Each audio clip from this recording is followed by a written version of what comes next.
Pakistan cricket team selection committee Aamir Jamal सरा सरासर ज्यादती और नाइंसाफियों का पर स्क्वाड के तर आखिर पूरे द आमिर जमाल नुमो खो 2 ورځې مخکې د आमिर जमाल په नوم باندې کراس راخ کله شو او فهیم اشرف په دغه سکواډ کې شامل شو. فهیم اشرف په ون ډے کې سزا سي امپریسیو پرفارمنس نشته خو تیر شوی टी20 چې کم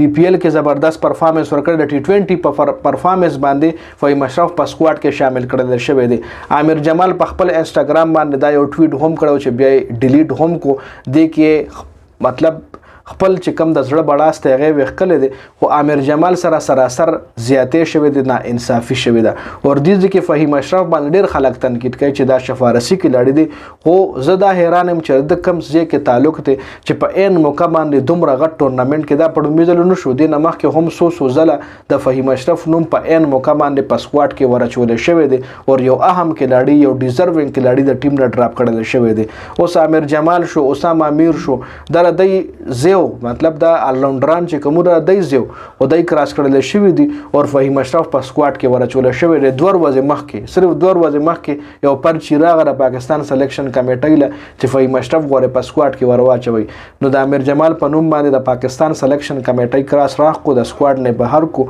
او فهیم اشرف په سکواډ کې ورواچولو.